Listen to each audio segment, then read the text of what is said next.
Hi, this is Chris Marchand of Between the Songs podcast. I'm here with Joe Cook to tell you about another podcast we've created, and we hope, if you've enjoyed Between the Songs, that you'll enjoy this one too. It's called Nostalgic Future Podcast, and that's what it's all about. Chris and I dive deep into our nostalgia, all the pop culture stuff that we grew up with, and we examine how it's influenced our lives and how that continues today and into the future. So join us for fun discussions about some of our favorite movies, television shows, music, books. Really, nothing is off limits. We even have special guests on from time to time to talk about some of their nostalgic obsessions. Check out Nostalgic Future Podcast, available now on all the big podcasting apps, and you can also follow us on social media. It's Nostalgic Future Podcast on Facebook, Instagram, and YouTube, and we're at Past Future Pod on Twitter. Nostalgic Future Podcast, where the past is the only way forward. Hi, this is Rick Lee James, and you are listening to Between the Songs.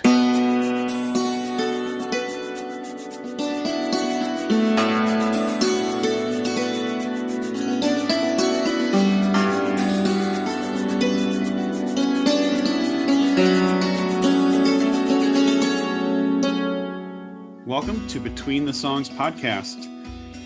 It's a podcast where we dive deep into the music of Rich Mullins and a lot of the things that he said in between his songs. And the goal over the years of this podcast is to go in depth into his albums. But lately, we've been going off into other directions. So we're happy today to have an episode that features an interview with Rick Lee James, who recorded a song of Rich Mullins's that came early from his career, and that was rewritten by a few fellow songwriters, but he put it on his album called Thunder.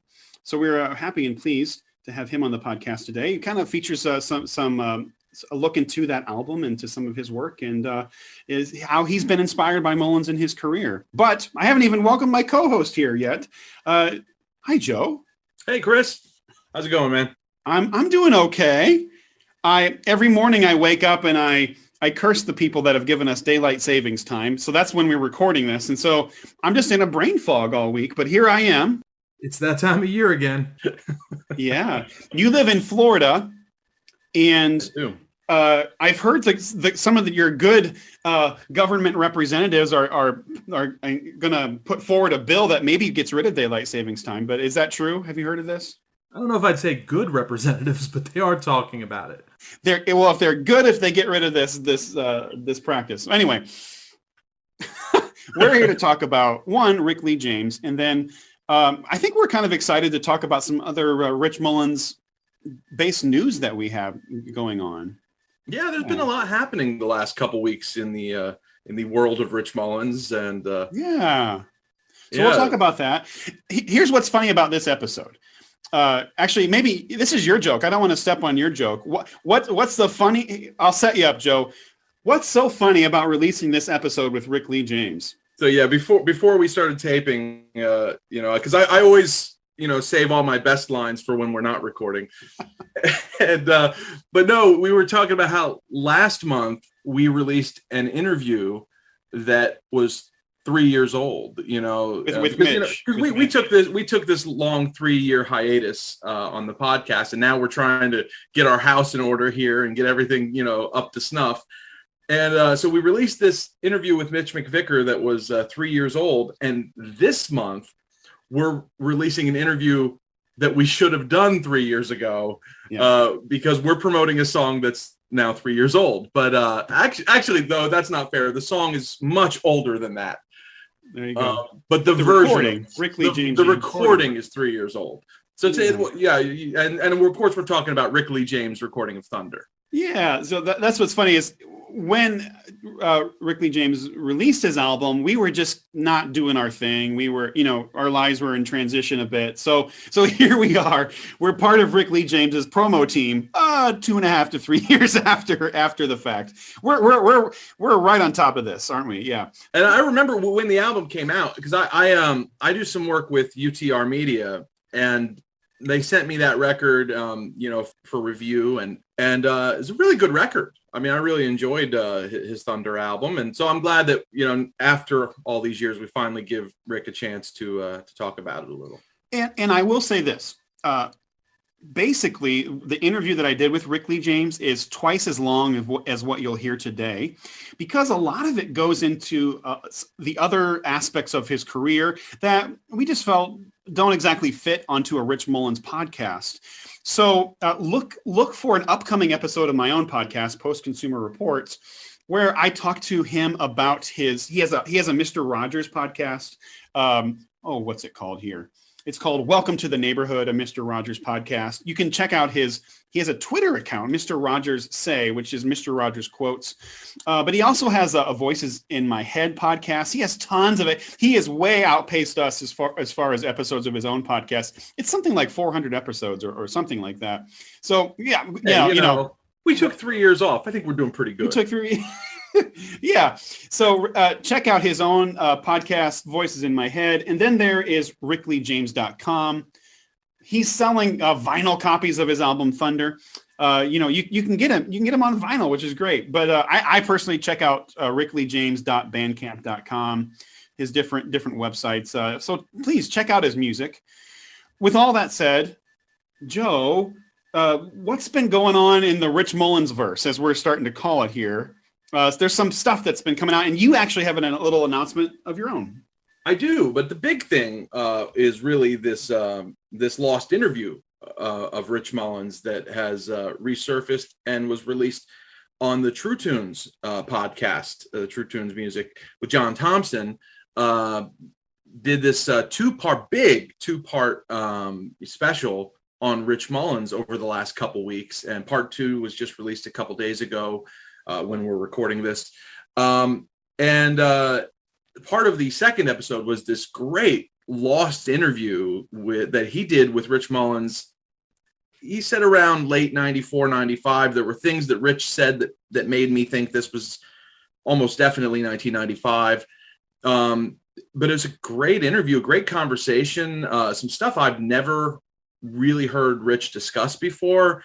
I won't get too much into it. I don't want to spoil anything, but it had some wonderful, like a couple of my absolute new favorite Rich Mullins quotes in the world were from this, like, tape that he recorded on a whim in the mid 90s and then lost for 25 years. So really cool to hear that surface. Did you have a chance to listen? Oh yeah. I listened. There's some really candid stuff that he says.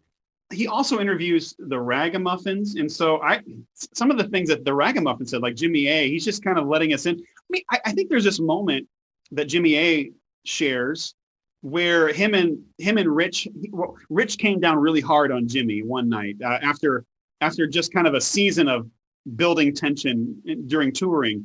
And the way that Jimmy shares that story about their relationship and how they repatched things up, and just his reflection on that alone was beautiful.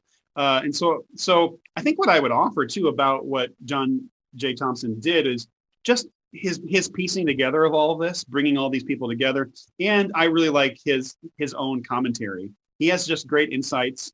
And I have to say, I think Rich Mullins fans might be a little bit jealous.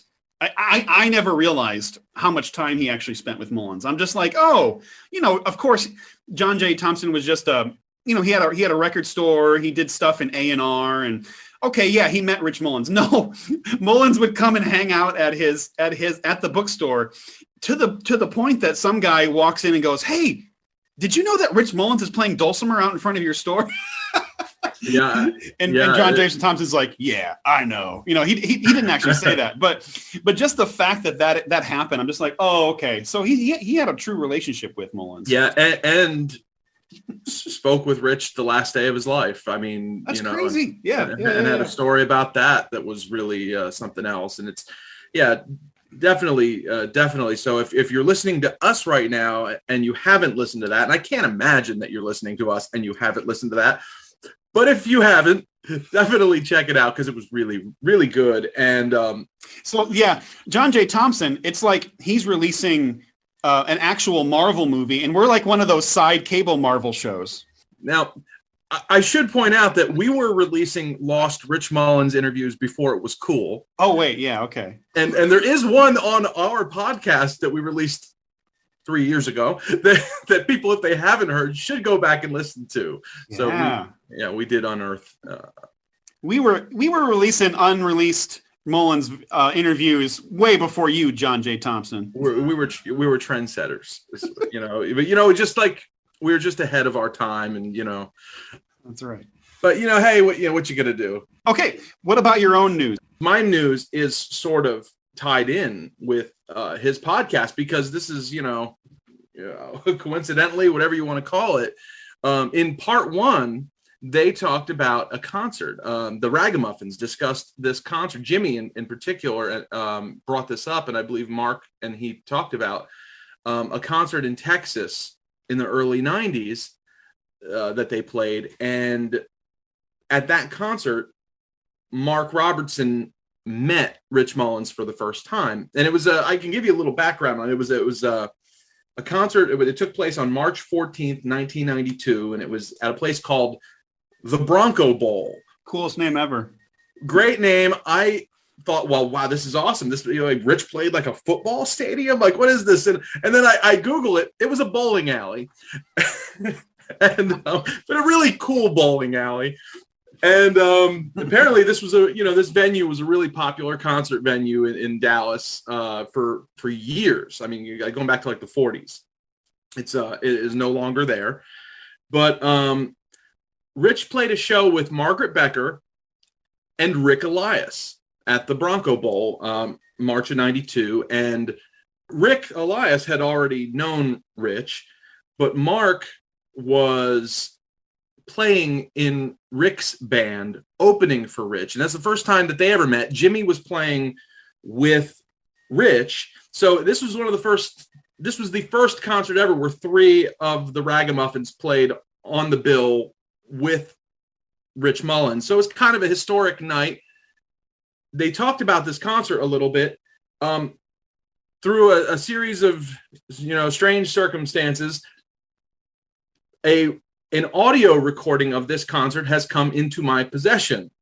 So a friend named Rick Starr, big Rich Mullins fan, music fan, great guy, has recorded this concert in 1992, and he's had the cassette tape ever since.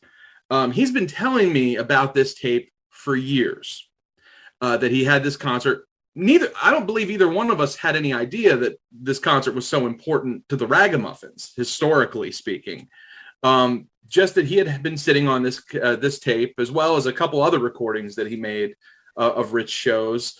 And so he's been telling me for years, I'm going to get this concert to you, and never got it. Our friend Andrew Montanera is good friends with Rick Starr, and actually visited him recently, and Rick gave Andrew the tapes. So Andrew then goes home and he digitizes them, and he sent them to me, and Rick has donated these recordings to Ragamuffin Archive. And so as we release this episode of this podcast, I want to encourage people to head on over to Ragamuffin Archive on YouTube, because we are also simultaneously releasing this Lost Rich Mullins concert from March 14th, 1992. Rich Mullins live at the Bronco Bowl in Dallas. So so people should go head over there and check it out. This is the confession of the church for generations and generations, in the midst of all the issues that I get caught up in.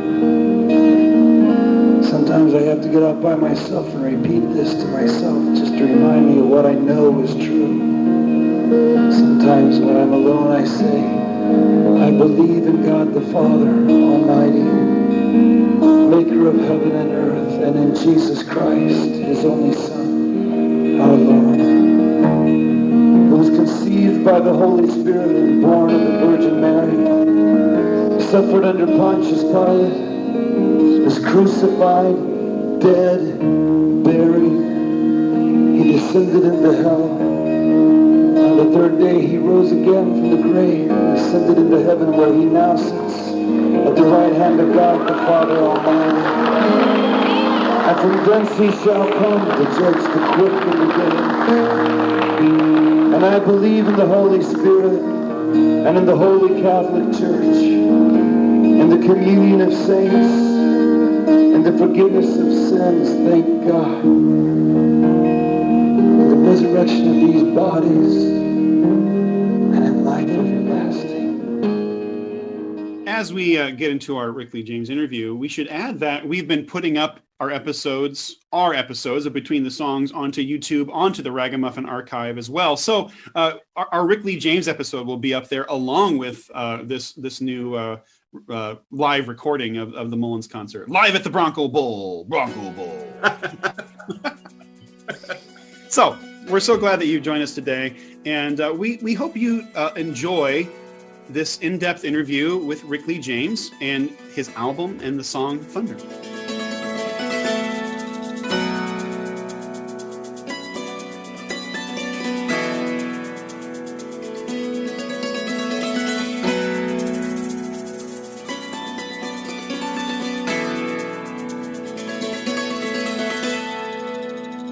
What can you tell us about how did you find yourself in the place of, hey, you there, hey, guy over there? Would you consider recording a Rich Mullins song that's never been properly released? It's never been put on an album. And so how did you find yourself in that place? Yeah, well, I think it first started when I had some songs published with Lifeway Worship in Nashville a few years ago. I did an album called Hymns, Prayers, and Invitations.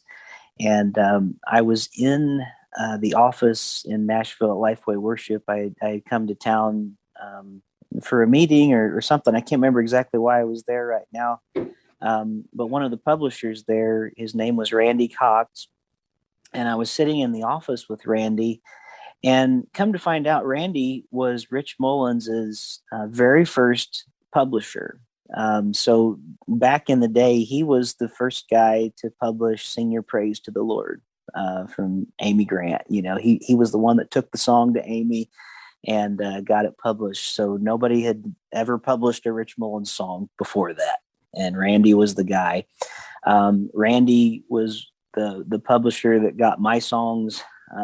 He and Craig Adams and several of the guys that were working at Lifeway Worship at the time were instrumental in getting several of my songs published with Lifeway Worship. And we ended up doing this album, and it was fun collaborating. And so I'm sitting in Randy's office, and he's sharing all these Rich Mullins stories with me.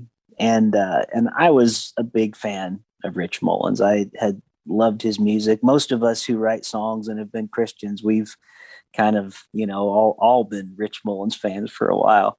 And it was just fun. I thought, man, this is like a treasure, getting to hear these stories. And then at some point he said, and I've got, a couple dozen songs that nobody's ever really done anything with, that Rich Mullins had written, and they never got recorded. He passed away. And, Rich's co-writer, Lowell Alexander, who wrote a lot of songs with Rich, he kind of rewrote a lot of these lyrics, and they're ready to be recorded, but we're looking for some artists to do it. And he said, so I'm hoping in the next, couple years here, maybe around the time of the anniversary of his death, maybe we can get something together, maybe like a tribute album or something. And I said, well, great. I hope that all works out. I'd be excited to hear some of them. And so I remember going back home and telling my wife, I live in Ohio, so I've got a 5 or 6 hour drive, back to Ohio. Some time went by, and I started getting some emails from Randy, and hey, I wonder, would you like to hear some of those songs? And I said, sure, I'd love to hear some. And they were good songs, I got to hear several of them, that I had never heard before. And then one of them in particular that I really liked was called Thunder. And it just was like, man, to me, it felt like if I ever got to record a song, like this would be the one, just personally, that felt like this would be the one, because it just feels like in a groove that I feel like I would have fun playing, that would be fun. And I told Randy, I said, this is a great song. I hope you could find somebody that would like to record this one. And he wrote me back like the next day and said, well, I know you're getting ready to do a new album. Would you like to record it? and I was like, yeah. I mean, it was really as simple as that. Randy had been a friend for a while, and this had been, a couple years after that initial kind of sitting around talking about Rich Mullins. And I couldn't believe it. And so around the anniversary, I think it was the 20th anniversary of Rich's death, they had released a book called, I believe the book was called Winds of Heaven, Stuff of Earth. I've got a copy of it. And I ended up Andrew Greer. Andrew Greer, another took on that. Yeah, another good friend and co-writer of mine, Andrew Greer, and I ended up in Nashville for that book release. And at the book release that night, Randy announced that I would be one of the people recording one of those lost Rich Mullins songs, and so it was a really exciting time. So in the next couple months, I ended up at Old Bear Studios in Buffalo, New York, and ended up doing this completely independent project, which we ended up calling the album Thunder, and that was named after the song by Rich Mullins, Thunder. And so the song was it was originally written back in the 70s, but the rewrite was done by Lowell Alexander and Phil Nash, and so the version that we did was quite different than the shape it originally had back in the 70s. But I really like it, and I like how it turned out, and so it was just really amazing. I'm still I feel very honored that I had a chance to just kind of be a small part of that legacy. So that, I guess that's kind of how it all happened. So. Yeah, I want to talk a little bit about the song composition in just a little bit here. It sounds like that Randy Cox had some ideas of maybe we could do an actual full album of some of these redone songs, and did that just never quite come together? I know they released the one song with Matt Mayer. He recorded a version of another song, and is there anything that you know about that just not coming together? Yeah, they've just not, from what I understand, there just hasn't been a lot of interest in the industry for kind of doing another sort of tribute album or anything like that. I don't know if they just feel like it wouldn't sell or what.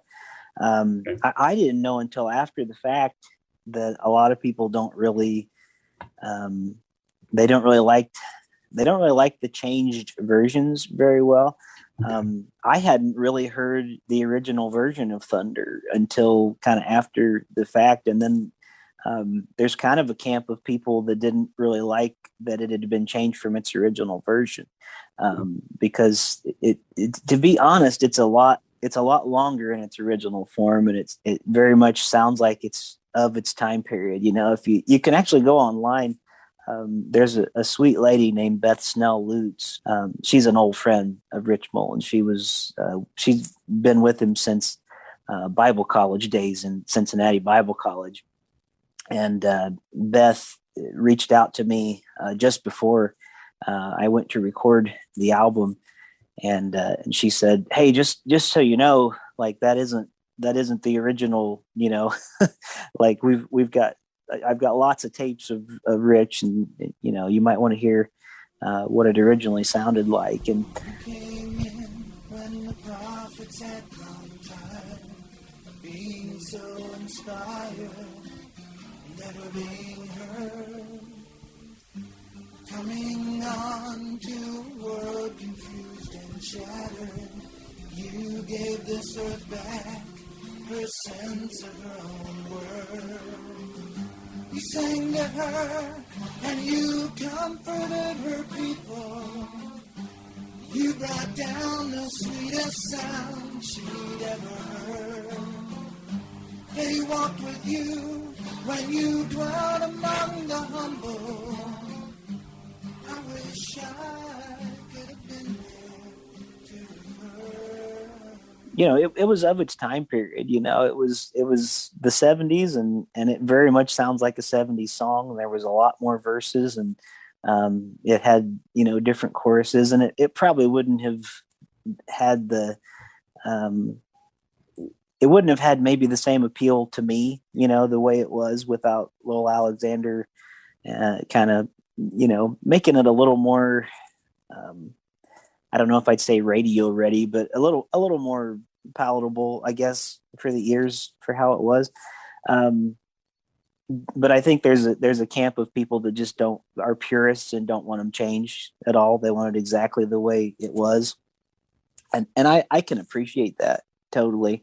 But I'm not sure entirely that even Rich Mullins maybe would have been on board with that, because I think all of us who are songwriters understand that co-writing and rewriting is a necessary thing too, and I think because Lowell Alexander was one of Rich's lifelong co-writers and somebody who he rewrote with, I feel like he was one of his most trusted co-writers. I feel like he was in good hands with Lowell. Like, it would be different if I would have stepped in and said, here, let me change this, but because Lowell and Phil were people that Rich wrote with a lot and felt very comfortable writing with, I feel like, oh no, this is like any other song that they would have sat down and co-written with, like this is like if Rich Mullins and Beaker would have sat down and wrote something,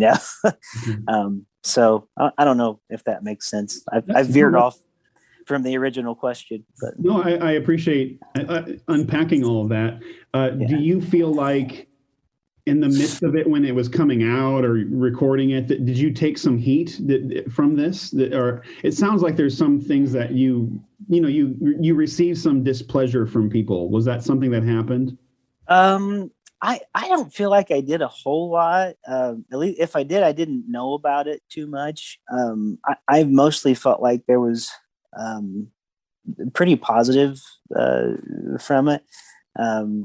If there was any, I mean, it was kind of slight rumblings from people, but they were kind enough to come to me and voice their concerns if they did say it. Like, I didn't feel like there was any I didn't feel like I was being trolled online or anything by people. I did have a couple people that just felt like concerned, like this could be happening, and just came and said, hey, I'm worried this might happen. So just be careful, like in the way you market it or whatever, because you don't want it to be like you're setting yourself up that you're the new Rich Mullins or something, and I tried to avoid doing that, because God knows I'm not, certainly, in any way. Who is? You're way nicer. Well, I don't know about that, and I never met Rich Mullins, but that's probably the case. But who knows? Okay, so I have a quick question about. You said something that I really, something clicked when you said about when you first heard the song Thunder, and you were like, oh, I think I like that song. Mm-hmm. Then you must have heard a demo version that they had put together. Is that correct then? Mm-hmm. Yeah, I did. So who was singing that version? Was it Lowell? Well, Phil? I really don't know. The initial version, I think, was just like a little sound clip of what I think was Rich Mullins singing it with, like, if you've ever heard like the Jesus record demos, mm-hmm. that were like kind of a crummy little tape recorder in a church house, and it sounded like a 10-second clip of that. And then I heard like an actual like produced demo, but I have no idea who the vocalist was. So I really don't know. Like, it was a demo for the purpose of letting an artist hear it for possible consideration type thing. So I really don't know.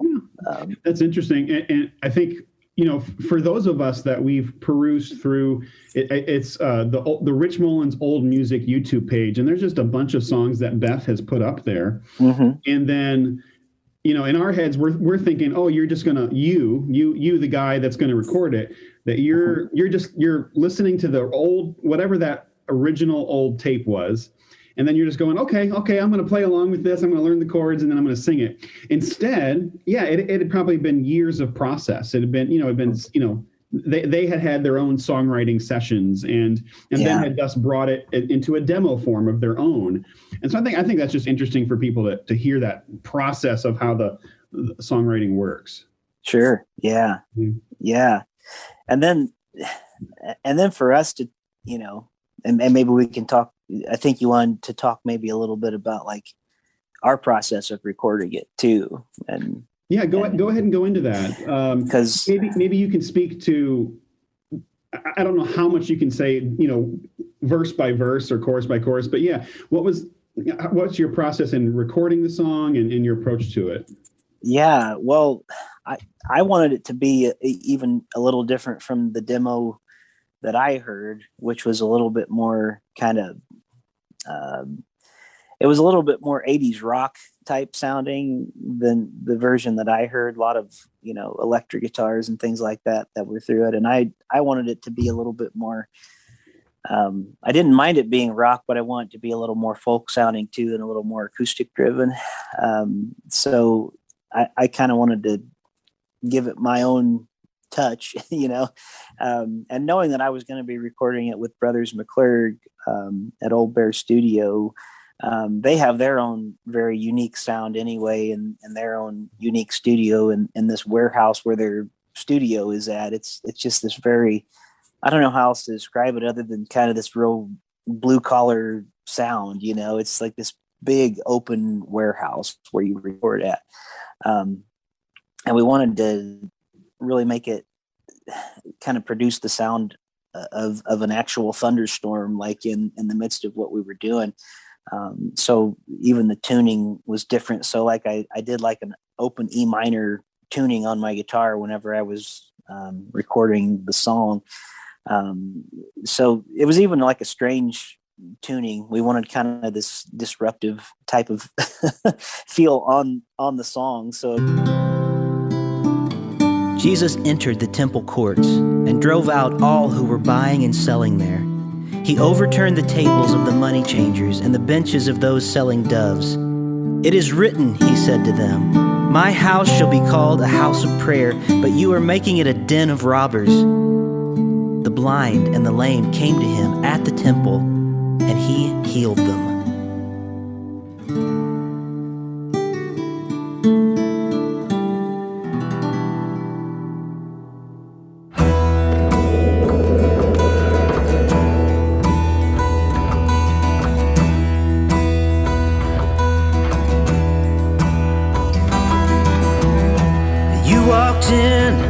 When the prophets had grown tired of being so inspired, but rarely being heard, coming on to a world confused and scattered, the silence was shattered by the power of the word. It sounded like thunder when you cleared the temple. It sounded like thunder sometimes when you prayed. Incredible wonder when the veil was torn in glory. It sounded like thunder when the stones rolled away.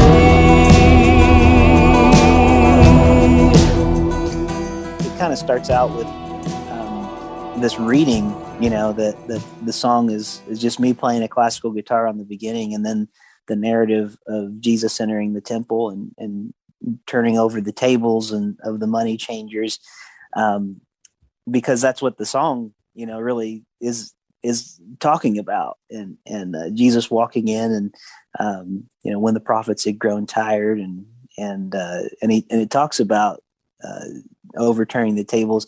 But the thing that I found that was interesting in that Bible passage that we often overlook is if you continue on in the temple narrative, it ends not with Jesus flipping tables, but that temple narrative ends with Jesus healing people in the temple. It doesn't end with wrath; it actually ends with healing, and that's really where the song goes too. I mean, it comes to a point of the thunder of God comes to a place of redemption, not a place of wrath, and so really what the song ultimately is about. So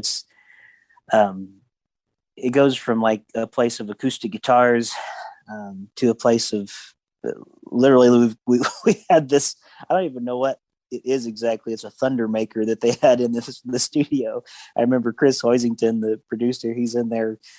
It's like this little can that he's pulling this string on, and it makes this like thunder sound, and you can hear it in the background. It's this making this noise. And you got Jeremy Thompson playing lots of electric guitar stuff just on the choruses. I can't remember all the different layers that we had on the song. But I remember at one point, because it was sort of that 70s, 80s era, I wanted like an electric guitar solo in there too, that was sort of the time period, too. So I was able to, play an electric guitar solo that kind of fit in to something that I felt like would be of that era and time period. But it was just kind of a fun kind of a exercise in layering, several different sounds into one. And one thing about Rich Mullins' songs, they always had these unexpected layers, that were kind of on top of everything, and you didn't kind of know where things were going. And so it was fun to try to do something that was outside the realm of what we would normally do. The project before that I had done was very, it was with Lifeway Worship. So it was very much, I don't want to say predictable, but it was a worship album, something that Lifeway Worship would do, and this was very much on the indie side of things. So this felt like, to me, at least that track felt something more indie and hopefully something that Rich Mullins fans would get into a little bit more, I would think, musically, on that end of things. Yeah. And one of the things that I was reminded of as I was listening to it was like, oh, it's about Jesus. And yeah. and at the end of his life, Rich Mullins was going on and on about, I'm going to make an album. It's just going to be 10 songs about Jesus. And there's a part of me that thought, okay, well, maybe this could have gone on the Jesus record. And there's another part of me that thought, no, because I've heard the original demo. It sounds like a song that maybe somebody wrote in college. It's not quite there, like you said, oh, it's of its time. Yeah. I mean, it is evident. Right. And at the same time, thematically, I was curious, like, okay, yeah, because I like to think of Rich Mullins kind of as a prophet, right?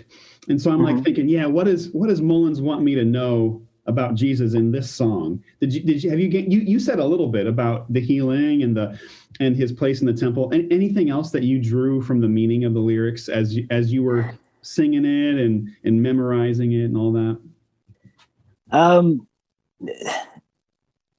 No, I think you hit it pretty well. I mean, the second verse stands out to me a lot. You spoke truth. You sat among the people. They listened in amazement at all the things you said. Like a storm that rose above the quiet, the sound of your love was enough to raise the dead. I mean, that, to me, those are some really strong lyrics. That really gave me chills when I heard, like, the sound of your love was enough to raise the dead. I felt like that was a really strong line. And then when you hear, it sounded like thunder. There are songs that Rich would sing about the furious longing of God and the furious love of God. And to me, I feel like those were some of the themes that were coming through, even from this college age Rich, like he was developing an understanding of it back then. And I feel like he was writing about it even back then, and it was really coming through. And so I feel like that's part of the paradox of the love of God. And I feel like that's part of the power of the complex simplicity of the lyrics of Thunder, just in the form that I was able to record it in, that we have it now in the newest version, I guess. is that we have this furious love, you know. Mhm. How else can you maybe talk about it than my son? You know, he loves thunderstorms, and yet he's scared of thunderstorms.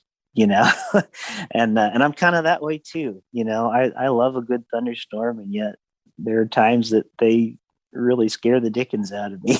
You know, and maybe that might be the closest way of our understanding of God too. You know, we have these psalms about this God who thunders and lightnings, and we have Jesus who reminds us of the intimacy of God, and we see that in, you know, these lyrics of this song, this Jesus who draws near to us in the temple, who is flipping over tables, and yet is at the same time healing, and somehow he is close enough to embrace us, and yet he is still the same God who thunders and lightning. And it's just a reminder to not take him so lightly that we don't high five a lightning bolt, you know. Like, I don't know how else to put it exactly. Yeah. Yeah. And I there's I don't know how else to put it. I want to be so close with the Lord, and there's something about the lyrics of those songs that they draw us in so near, and yet at the same time remind us not to take God so lightly. So Mhm. Yeah. It's funny how influences make their way into anybody's work, right? And so, what are, other than Mullins, what are some of your, you know, early influences? Let's say, like, what shaped you in your guitar? You play piano as well, right? I do. So, yeah, Yeah, what are some of your shapers of your own artistry? man. Well, it's funny because um, I'm one of those like weird nerd kids that um, I didn't listen to like a lot of radio growing up originally, but the stuff I listened to was like secondhand hits that I learned from Weird Al Yankovic first. You know, does that make any sense to Yeah, you? sure. Like, I was telling my wife the other day, like, you know, I didn't know the songs originally first. Like, I didn't know Bad, I knew Fat, you know, Yeah. like by Weird Al Yankovic. You know? I didn't know Beat It, I knew Eat It, you know. It was But that I way for kind of me. It was that way for me with "Smells Like Teen Spirit." To the exactly point right. where when I hear Nirvana's song, I kind of laugh because it's like, well, this song's just kind of a joke, right? You know, like Yep, exactly. Um, yeah, exactly. And that was kind of the way it was with me. So in doing that, it's funny how um, kind of parody songs like that, but I learned a lot of different genres that I really love. I'm a big fan, writing wise and musically, of like Bruce Springsteen, and I've been enjoying that he has a new podcast out too, and so I've been enjoying listening to some of that. But I've learned that he's both a really good, solid guitar player and writer as well. And I, when I was in high school, actually country music was kind of in its heyday, really big. So I started learning to play guitar around that time, and I got really involved in like learning how to do country guitar solos. So people like Vince Gill became really big influences on me, and people like Ricky Skaggs. So for a while there, I was really into like that whole, I guess it would be like the mid 90s country artist scene. And then people like Brad Paisley, who were just these amazing players, really, you know, I always tried to emulate them. I'm nowhere near the players that they are, but I always wanted to emulate them. But then it kind of just anybody with a guitar, you know, I just became a fan of. There's really incredible instrumentalists, that people like Pete Thorne. I don't know if you've ever listened to him before, but incredible like metal instrumentalist Pete Thorne, just out of this world. He has this album that's several years old now called Guitar Nerd. It's just like melt your face metal electric guitar playing, just incredible. Phil Keaggy, of course, an influence on me. Really like him a lot. Of course, Stephen Curtis Chapman. He actually was the one, maybe one of the only ones that got me into Christian music before Rich Mullins. Partially because I saw him play live and was like, whoa, this dude can play. Like, he was actually a incredibly skilled guitarist.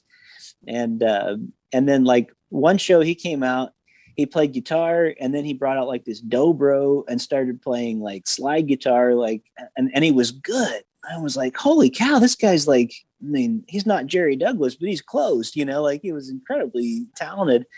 And I couldn't believe like the just the skill level, and I thought maybe there's something to, like, maybe you can't be a Christian musician and be incredibly talented, so like some of my influences growing up around the Nashville area, like my guitar teacher actually was a Grand Ole Opry staff player. So a lot of my influence came from watching a lot of those guys live. So so a lot of it was like people like him telling me who I should listen to. So I would go back and listen to old stuff I didn't know about, like he would tell me, go listen to Jimi Hendrix, go listen to Led Zeppelin, go listen to some, like classic people like that. So I'm kind of a hodgepodge, and I still try to find, new stuff. Those are some people I guess I really like. And I'm terrible with that question because I'm always in the middle of somebody that I like, or, Tony Rice is somebody that passed away recently. He was a great bluegrass musician. And again, kind of like Rich Mullins, after Rich passed away was when I really got into Rich Mullins. Tony Rice died recently, and since he passed away, I've really been getting into his music. He's really quite an amazing kind of a master bluegrass musician, but really kind of in that folk genre too. So I don't know, just there's so many great artists in this world. There's a wealth of a wealth of them for sure. Yeah. I heard you mention earlier you didn't really start listening to Rich Mullins until after he had died. So I don't know. And part of this podcast is about fandom in its own way. And so I guess take me back. Maybe it was when you started listening to him after he died, or what was that first moment for you where you thought, Rich Mullins. Now, like something reached out and grabbed you with his personality or one of his songs. What was that moment for you? Yeah, well, when he first grabbed me, when he first grabbed my attention was when he died. That's going to be a strange thing to say, but I was at a concert in Tennessee. I was in college, and I had heard his music before. I just wasn't listening to much of any Christian music at that time. I had gotten into Stephen Curtis Chapman a little bit. I was at a Stephen Curtis Chapman concert. It was an outdoor festival, and Third Day was opening for him. And Third Day was just about to take the stage, and they came out, thousands of people at this festival in Nashville where I was, and they just came out and made the announcement, and they said that Rich Mullins had been killed in a car accident just a few hours earlier. And this kind of joyous festival, all of a sudden, like this hush came over the crowd. I mean, it was like, whoa. You want to talk about a moment of like lament. And one thing I did know was my roommate was a fan, and I kind of heard Rich Mullins music because of him. And I knew that Rich Mullins had played on Third Day's first album, and Third Day came out and just started singing Rich Mullins songs, and they started singing, "Oh God, you are my God, and I will ever praise you," and things like that. And I started like recognizing some of the songs that I probably didn't realize were even Rich Mullins's songs, at that moment. And I think just because like in that moment, and then the whole rest of the evening, like Third Day did some of their songs, and then Stephen Curtis did his songs, but the rest of the night kind of became a Rich Mullins tribute night, in some ways, because people started telling stories about Rich and his focus on heaven and kind of how much they started going through his lyrics and stuff and talking about just, the way he kind of longed for home and different stuff like that. It kind of got me into him a little bit, kind of like I need to investigate more about him. Like I didn't really know much about him while he was alive. So I just kind of started diving more into the Rich Mullins rabbit hole, I guess I would say. And it was the Jesus record that kind of got me on board. Because it came out pretty quick after he died. And of course I'm a college kid, so I'm borrowing something about living in a college community. Everybody's got everybody else's CDs. So at that time, we weren't really doing MP3s and stuff yet at that time. So we're kind of borrowing everybody's albums. So I've got the songs CD where he's, covering his face with both of his hands, and just some really powerful songs on that album. And then there's songs too that comes out, and I'm just like, man, there's such a wealth of songs that are on here. So I get a job as a youth pastor, and I just have a really tough first assignment. And I'm telling you, it's like the songs of Rich Mullins were like keeping me alive in ministry at that point.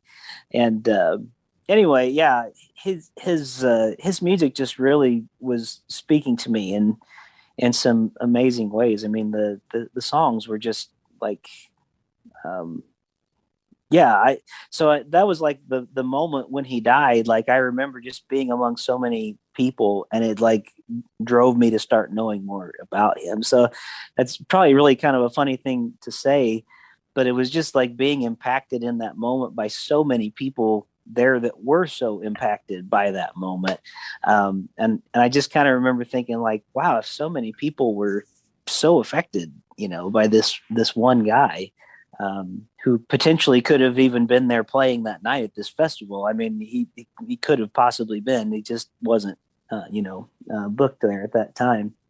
So, but do you mind if I share a story though? Because this is actually one of the stories that I actually pulled out of that book, Winds of Heaven, Stuff of Earth.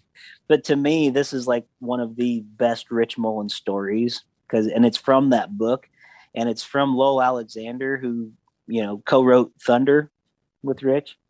So if you don't mind, this is one of my very favorite Rich Mullins stories. Not long after Rich's record Pictures in the Sky had released, he and I were driving through Nashville, headed to a church where he was to perform that evening. As we were winding our way through a crowded traffic situation, a man in a rusty Toyota sped down the ramp, nearly sideswiping us. The man's face was next to the passenger side window of our car, so Rich and I both caught a front seat look at the road rage offender. He had a ruddy complexion and a tattered jacket pulled up around his neck. A cigarette dangled from his mouth like some old B-movie villain, and his recklessness caused panic on our little portion of the freeway. After the shock of almost being pummeled, we looked up, and the man was right in front of us. My initial reaction was to follow him and beat him like a rented mule. Rich must have felt similarly. Amid the chaos, I looked over and saw the writer of Sing Your Praise to the Lord lean up on the dashboard, taunting the weathered driver, who was now watching us through his rearview mirror. Rich, with his first and second fingers positioned as if he were smoking, was pulling the invisible cigarette frantically to and from his mouth, mocking the reckless driver. Then as the Toyota sped away, Rich sat back in his seat, and a quiet hung heavy for the next mile or so, until he spoke the words I will never forget. Out of the silence, I heard Rich say with that familiar Midwestern accent, "I know that was Jesus." He sighed and looked so sad at that moment, as if he had failed a test from God himself. As he stared out the window, he said it again, as if growing more disheartened.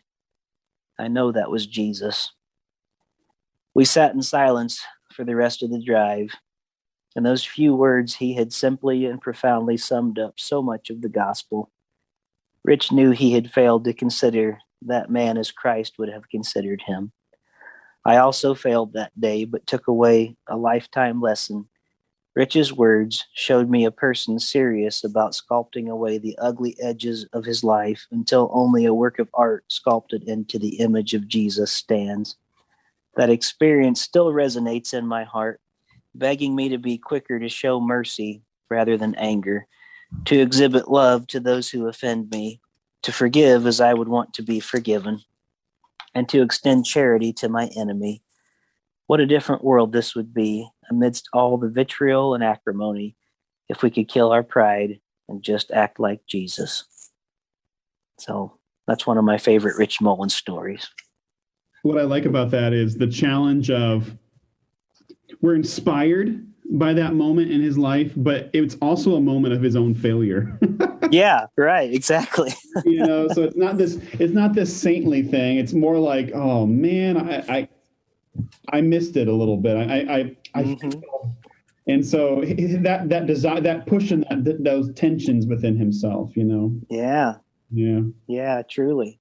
Well, thanks for sharing that. You bet. And for me, I got a lot from him from listening to different interviews and different transcripts. And so it's great to hear other stories, right? Other people share new stories that you've never heard before. Yeah. As we wrap up, can you share what's on the horizon for you as an artist? Maybe this is two questions at once, which is, you are always balancing the ministry side of your life in your local church with, hey, I'm trying to do my music career and the artist side of my life. Can you share a little bit about how you balance that, but also what's next for you with your music?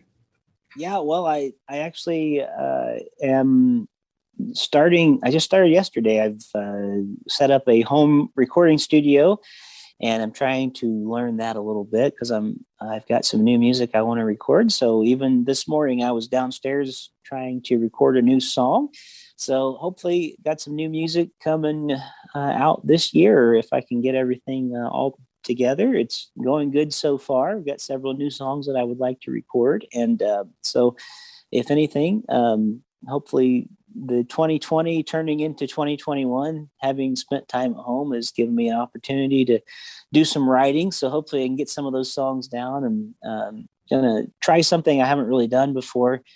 Maybe doing a home recording instead of trying to go out to places like Nashville and Buffalo and different areas where I've done some, big budget production type stuff. I may actually try to do an actual stay at home, actual home recording and see how it goes. I've learned a lot over the years in actual studio places, and see what kind of sound I can get for myself. And maybe I'll fail miserably, but we'll see what happens. But I'm enjoying the process of kind of learning how to do self-produced stuff. And in the meantime, I've put out some new music. I recently did a new music video, kind of a lyric video, but also it actually is kind of a very pretty music video for the song. Shoot, what did I just forget? Be My All. It's been a long morning. Be my strength when I'm too burdened. Be my voice when I can't speak. Be my light when night is my morning. Be my sight when I can't see. Be my food when hunger overwhelms me. Be my mind when my thoughts fail. Be my arms when I cannot reach. Be my song when I cannot sing. Be my comfort in my grief. Oh, Be my all. There's a song called Be My All. I wanted to call it Let It Be, but that's the Beatles. That's not my song. There's a song I wrote. Yeah. You wrote Let It Be. That's amazing. It's a song called Let It Be by, You'll hear it. one more time so we don't. Yeah, that's right. Yeah, Be My All. It's a song that's actually on the album Thunder. I actually wrote it with Randy Cox, who I talked about earlier, who brought the Rich Mullins song to me. And so there's a really pretty lyric video that we were able to put out for the song Be My All. So if you wanted to go online and check that out, I really like what the producers did with that, and kind of speaks more than we realized, I think, to our time of the pandemic, of not being able to be near each other right now, and kind of allowing the Lord to be our all. Other than that, just still trying to be safe and keep others safe around us as much as we can during this time of pandemic, and making good choices and trying to be healthy and keep others healthy around us as much as we can. So, I'd love for people to go to my website at rickleyjames.com, and they can pretty much find out everything about what's going on with me there. And I'm always appreciate feedback.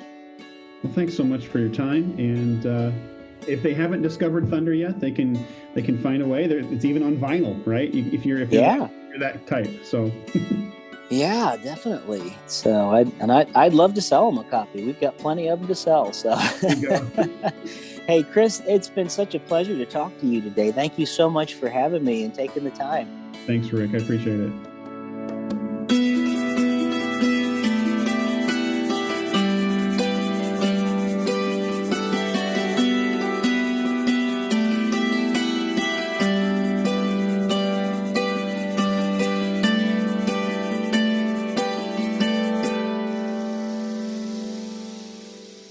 We would like to thank Rick James again for taking the time to talk with us, to share with us about his own influence of Rich Mullins on his life and all that went into the recording of Thunder, both the song itself and the album.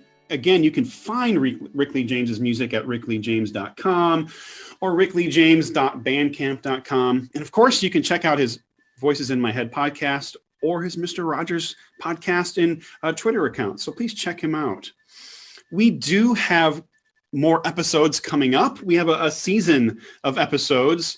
And Joe, what do you want to let us in on about that for the upcoming months? Okay, so in a couple weeks, we're going to be hitting what is the 2-year anniversary of the passing of Rick Elias. You know, Rick, of course, the one of the founding members of a Ragamuffin band and a great solo artist in his own right.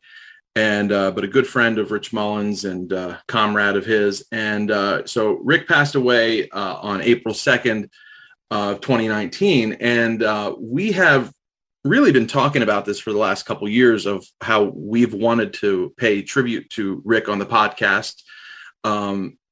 Rick actually, a lot of people don't know it, had intended to come on this podcast. I had a few conversations with him about it. He was excited about doing it, but because of his health, it just never happened. But we had sort of committed to him that we were going to do something highlighting his music, and we really wanted to make good on that promise, and the time just seemed right for us now. So we're going to be doing a series of episodes over the next several months where we highlight Rick Elias and his solo music in particular. We're going to go through each of his albums and just have a kind of a discussion on the music, maybe a few surprises here and there. But so we're kicking that off early next month with a tribute episode to Rick. This is going to be just our tribute to Rick. We've reached out to some of his friends and the folks who worked with him and people who loved Rick Elias. And so in a couple weeks, we're going to be releasing that episode. So definitely keep an eye out for that, and follow us on Facebook or Twitter, and of course on YouTube on Ragamuffin Archive.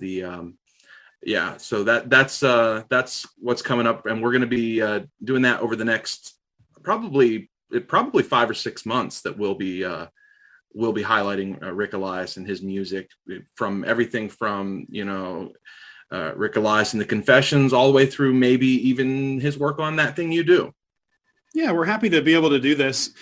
one of the things that always gets talked about with Rick Elias is living in the shadow of Mullins. And so we're happy to let him just shine on his own with his own work. I mean, his albums actually got put in the top 100 of the famous CCM list of top 100 albums or whatever. Rick Elias's work, it stands up on its own. And so it's there. So we're just happy we both enjoy his music on its own. So we're happy to be able to just take some time and kind of do a dive into his own work. Yeah, he was one of the unsung heroes of CCM. So thanks, everyone. Thanks for listening this week. Again, check out Rick Lee James, his own work, and have a great time, and we'll see you next time.